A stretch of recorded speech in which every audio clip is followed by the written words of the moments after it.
चाहिए।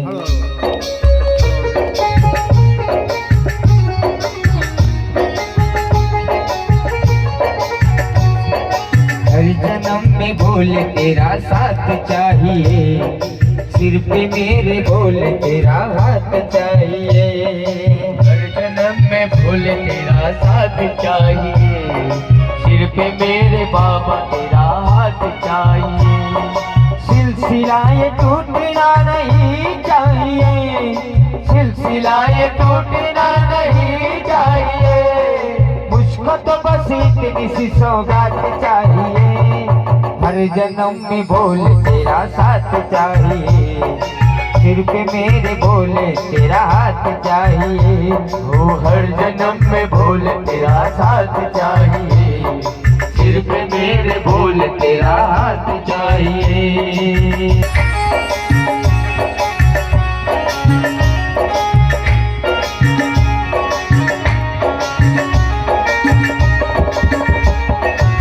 मेरी दुनिया में तुम समाये हो। मध्ये हा बिंदुक नावाचा ब्राह्मण राहायचा आणि बिंदुक नावाच्या ब्राह्मणाची पत्नी जी होती ना, तिचं नाव होतं चंचुला. म्हणजे याचं नाव बिंदुक आणि तिचं नाव चंचुला. चंचुला म्हणजे जी चंचल मनाची आहे तिचं नाव काय, चंचुला. आता हे दोघही पती पत्नी जे आहे या बाष्कल नगरामध्ये राहायचे. तिथं सर्व जे व्यवसाय करणारे होते सर्वांचा व्यवसाय शेतीचा होता. आणि बरेचसे लोकही तिथं राहायचे. शास्त्रांवर विश्वास न ठेवणारे होते आणि देवदेवतांना न मानणारे लोक कुठे राहायचे, त्या बाष्कल नगरीमध्ये राहायचे. आणि त्याच नगरीमध्ये हा बिंदुक नावाचा ब्राह्मण त्या नगरीमध्ये राहायचा. पण सगळ्यांमध्ये काही तथ्यच नव्हतं ना, तसं या ब्राह्मणामध्ये सुद्धा ज्ञान नव्हतं, वैराग्य नव्हतं, काहीच नव्हतं, अज्ञान होतं आणि संस्कारहीन हा ब्राह्मण होता. आता होता ब्राह्मण, पण ब्राह्मण असूनही आहे ना पशुप्रमाणे हा ब्राह्मण वागायचा. हो, कसा वागायचा हा ब्राह्मण, पशुप्रमाणे वागायचा. अहो, जिथं ब्राह्मणांची ही अवस्था राहणं काही न, तिथं आपल्या सर्वसामान्यांची काय अवस्था असेल हो त्या बाष्कल नगरामध्ये. हा ब्राह्मण तिथं राहायचा, पण हा बिंदुक नावाचा ब्राह्मण हा अधर्मी दुरात्मा होता, महापापी होता. पण त्याची ही चंचुला नावाची जी पत्नी आहे ना, ती मात्र परमार्थिक होती, देवधर्म करणारी ही होती. पण हा बिंदुक नावाचा ब्राह्मण कधी देव धर्म नाही, कधी काहीच नाही ना याच्या जवळ. अहो, ही चंचुला जी होती पतिव्रता स्त्री होती. हो, ही चंचुला ओ ब्राह्मण बाई, आता ब्राह्मण बाबांशी बोला हा, तेवढं लाजू नका.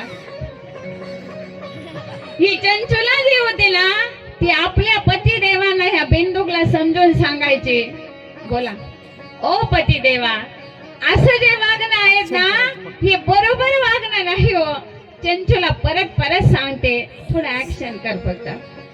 परत सांगते आपल्या पतीला, अहो हात जोडते हो पतिदेवा, पण तुम्ही जे वागताय ना पतिदेवा, असं वागू नका हो. असं वागल्यानं आपल्यावरती मोठी विपत्ती येईल.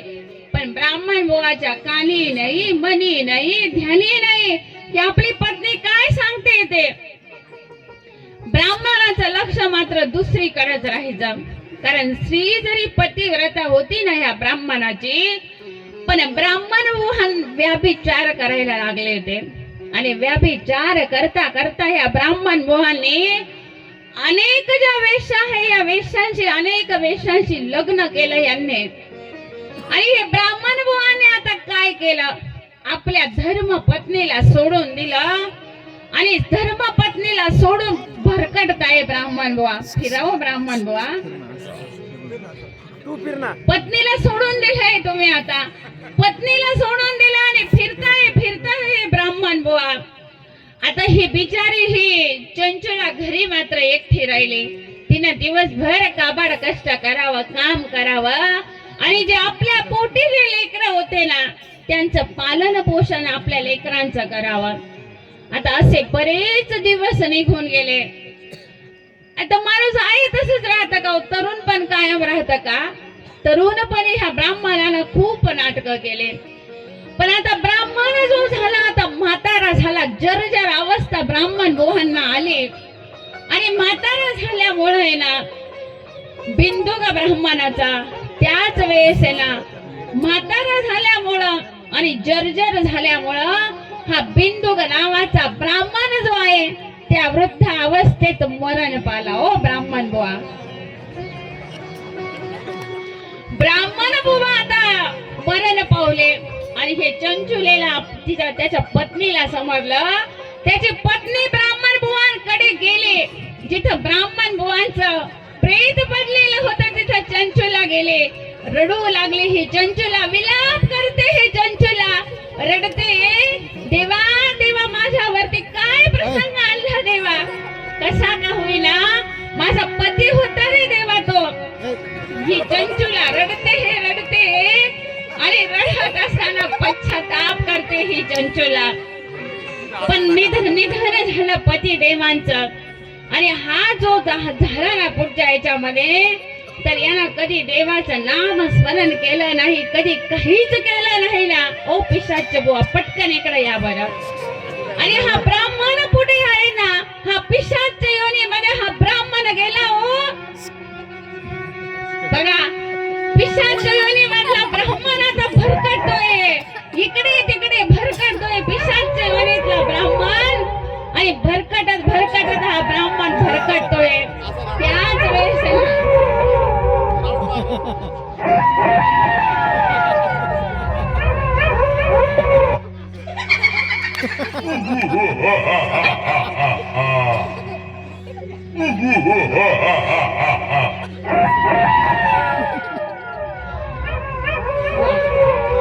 पिशाच योनीतला ब्राह्मण जसा भरकटतोय, किती आवाज काढतोय हा ब्राह्मण. पिशाच योनीमध्ये गेला. आणि पण त्याच पिशाच योनीमध्ये जाऊन भरकटतो हे ब्राह्मण. पण वा, पतीच्या निधनानंतर आहे ना हे चंचुलेला थोडस आपल्याला सावरलं. ओ चंचुला ताई, थोडस सावरलं हिने चंचुलेला.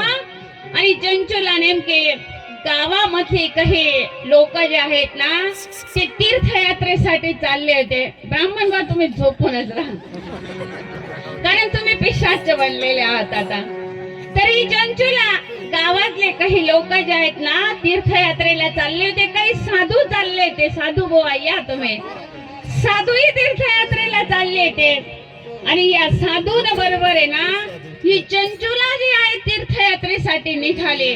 तीर्थयात्रेला निघाले. आता साधू बुवा निघाले तीर्थयात्रेला, तिच्या बरोबर चंचुला सुद्धा तीर्थयात्रेला निघाले. पिशाच बाबा तुम्ही थोडं मागे सारखा, तुमचं नाव घेतलं की मग तुम्ही पुढे या. आणि आता हे दोघही साधू आणि ही चंचुला फिरत फिरत आहेत ना एका शिवालयामध्ये आले. हे शिवालयामध्ये आले, तिथं बसले. आणि तिथं बसलेलं असताना साधू बुवा जे आहे पुराणिक जे आहेत ना, ही पुराणिक तिथं शिव महापुराण कथा सांगत होते.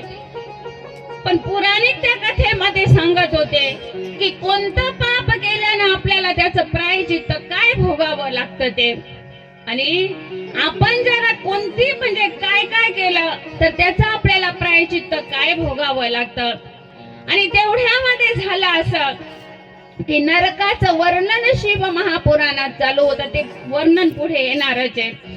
आणि व्याभिचारी असणाऱ्या ज्या स्त्री आहेत ना त्यांना काय नरक यातना भोगाव्या लागतात. कारण ही चंचुला आधी पतिव्रता होती, पण तिचा पती जेव्हा वेश्यागमन करू लागला ना ही चंचुला सुद्धा भरकटली, तिचं मनही भरकटलं. आणि मग आपण जेव्हा काय नरक यातना आपल्याला भोगावा लागतात ना ते पुराणिक त्या कथेमध्ये सांगत होते. कथा संपली आणि ह्या चंचुलेनं बेटा चंचुला उठ आणि साधूंना नमस्कार केला.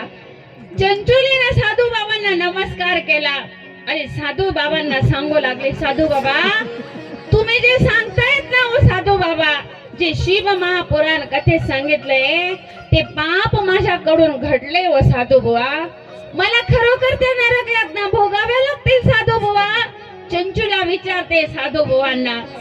साधू बाबा सांगू लागले, हो चंचुला, प्रायचित्त तर घ्यावंच लागेल ग तुला. काय छान सांगताय हो साधू बाबा, एकदा टाळी वाजवा.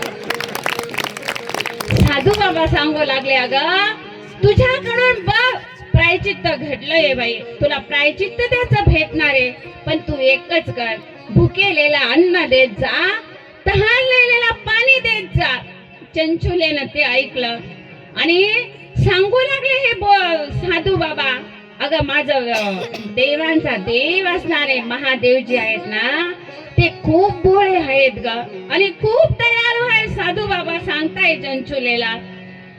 असं सांगताय ना, आणि ह्या चंचुलेला सांगितलं, तू भगवान महादेवांची शरणागती कर. चंचुलेला सांगितल्याबरोबर चंचुलेला भगवान महादेवांची शरणागती केली. आणि शरणागती करत असताना शिव शिव शिव ह्या नामाचा जप चालू होता.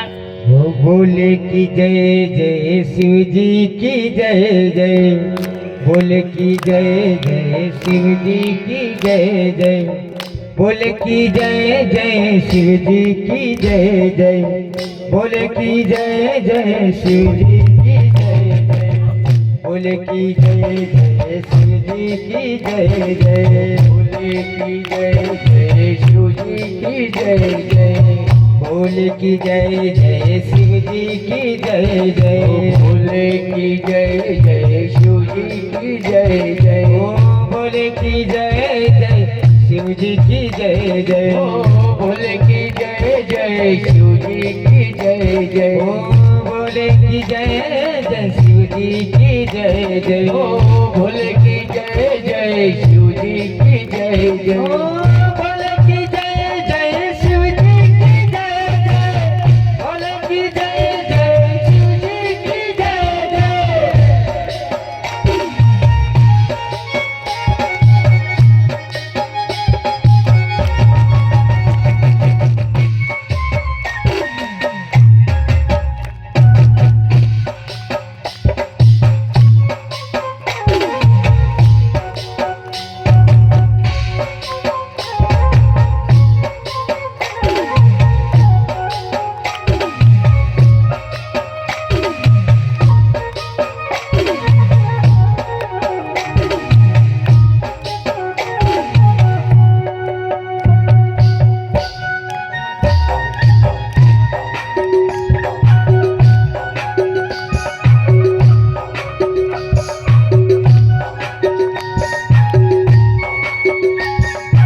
टाळी वाजवा एकदा.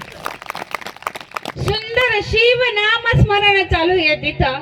आणि चंचुला जे आहे त्या शिव नामात इतके तल्लीन झाले साधू बाबांनी सांगितल्यामुळं भगवान महादेवांचं नाम स्मरण करते. आणि नाम स्मरण करता करता करता या साधू बाबांनी सांगितल्यामुळं ती चंचुलेनं आपलं पूर्ण समर्पण भोले बाबांना देऊन टाकलं. आणि आपलं समर्पण भोले बाबांना दिलं. आणि त्यात चंचुलेचा सुद्धा मृत्यू झाला. हो चंचुला, चंचुलेचा मृत्यू झाला. पण चंचुलेचा मृत्यू झाला भगवान महादेवांचं नाम स्मरण कानावरती पडत होतं ना. ही चंचुला पुढे जाऊन पार्वती मातेची दासी ही चंचुला बनले. पार्वती मातेची दासी बनली. एखादी मैत्रीण या बरं वरती, चंचुलेची मैत्रीण या, या कोणतरी या पटकन. आता ह्या चंचुलेचा जन्म संपला. उठ चंचुला. पण ही कोण झाली पुढच्या जन्मामध्ये? भगवान महादेवांचं नाम स्मरण कानावर पडत असल्यामुळं ही झाली पार्वती मातेची सखी झाली. पार्वती मातेची सखी म्हणून पुढचा जन्म हिला भेटला. आणि आता ही चंचुला जी आई पार्वती मातेची सखी झाली ना, ती पार्वती मातेला विचारते, हे आपल्या पार्वती मातेनं थोडा वेळ राहू द्यायचे ना साडीवर, काही हरकत नाही. तर ही दासी विचारते पार्वती मातेला, विचार ना. अगं पार्वती, अगं मी मोठं पाप केलं होतं ग, पण भगवान महादेवांचं नामस्मरण केल्यामुळं मी तुझी दासी झाले बाई. पण अगं मला माझ्या पतीची काळजी लागली ग. माझा पती अगं त्याला खूप बाई आयुष्यभरामध्ये त्याला खूप पाप केलं होतं. तो नेमकी काय बनला असेल ग. मग पार्वती मातेनं या चंचुलेला सांगितलं. बोला ना दोघी फक्त ऍक्शन करायचं. पार्वती मातेनं चंचुलेला सांगितलं, अगं तुझा पती जो आहे ना बाई पिशाच बनलाय. या पिशाच बाबा पुढे पिशाच बनलेला आहे आणि पिशाच बनून इकडे तिकडे मन मन मन करत हा तुझा पती भटकतोय ग. मग पार्वती मातेनं सांगितलं ना पिशाच झालाय तुझा पती. मग या चंचुलेनं आधीच्या जन्मातल्या चंचुलेनं आता पार्वती मातेची दासी झाली होती ना, तिने विचारलं, ए पार्वती माता, अगं तुला विनंती करते ग बाई पार्वती, विनंती करते तुला, सांग माझ्या पती देवांना या पिशाच्या योनीतून माझा पती बाहेर कसा येईल ते सांग. त्यावेळेस या पार्वती मातेने सांगितलं. पार्वती मातेनं तिच्याकडं पार्वती मातेनं आपल्या दासीला सांगितलं, अगं तुझा पिशाच झालेला जो पती आहे ना त्याला शिव महापुराण कथा ऐकावी, श्रवण करावी लागेल ग त्याला. तो हिमालयाच्या पर्वतामध्ये इकडे तिकडे विंध्य पर्वतावरती भटकतोय तो पिशाच बनून. असाच भटकत होता, भटकतोय तो. पण त्याला जर शिव महापुराण कथा आपण ऐकवली ना तो पिशाच योनीतून बाहेर येईल. मग पार्वती मातेला विनंती केली या आधीच्या जन्मातल्या चंचुलेनं. मग पार्वती मातेनं त्याच बरोबर आहे ना आपला एक सेवक तुंबरू, ओ साधू बाबा उठा आता लय वेळचे बसले, साधूला सोबत दिलं पार्वती मातेने. आणि पार्वती माता आणि ही चंचुला आधीच्या जन्मातली चंचुला आता झालेली दासी याने तुंबरू आपला मध्ये एक सेवक सोबत दिला. हा सेवक आणि सर्वजण जे आहेत ना ते विंध्य पर्वतावरती आले आणि पार्वती मातेच्या सांगण्यावरून हे आपला सेवक जो आहे पार्वती मातेचा सेवक तो त्या विंध्य पर्वतावरती बसा, खाली बसा साधू बाबा. विंध्य पर्वतावरती खाली बसले साधू बाबा आणि त्याच वेळेस पिशाच इकडं तिकडं भरकटताय पिशाच भरकटताय परत.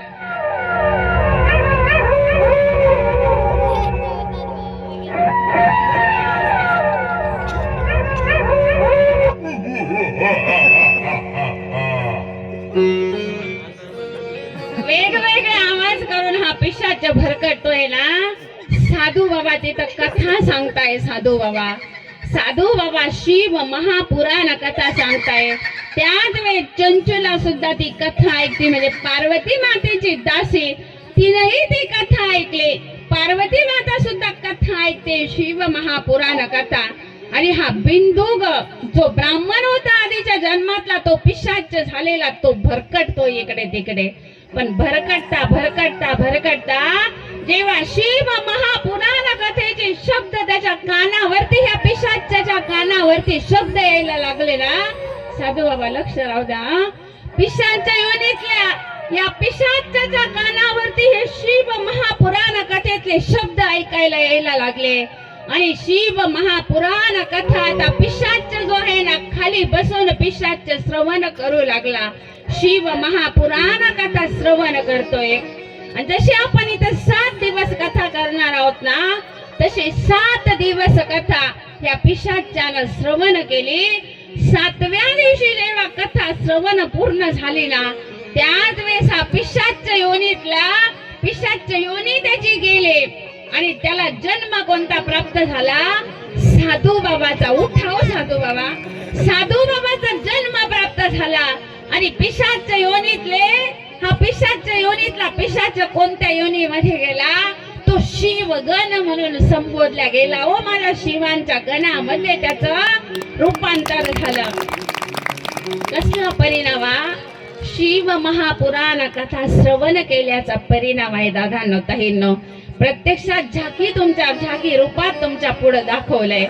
झाकीचा अट्टहास का असतो की जेणेकरून आता मी जे सांगते हे लेकरं म्हणजे साधू बनलेले, पिशाच बनलेले, ते आपल्या पुढे झाकी रूपात प्रत्यक्षात आपल्याला असं वाटतं भगवंतच इथं अवतरित झालेले, स्वतः साधू बाबा स्वतः कथा सांगताय की पार्वती माता, चंचुला आणि सर्व पिशाचांना कथा ऐकली, यांचा जसा उद्धार झाला ना तसा आपला सुद्धा उद्धार हो, हीच नांदोरेश्वर रामेश्वर महादेवजींना मी विनंती करते. आजची कथा जी आहे ना ती इथे विश्राम पावते, पण उद्या आपण कथेसाठी येत असताना रोजचा जो साडीचा कलर सांगितला जाईल महिला वांडा, उद्या आपण मंगळवार असल्यामुळे उद्या हिरव्या कलरची साडी आपण सगळ्यांनी परिधान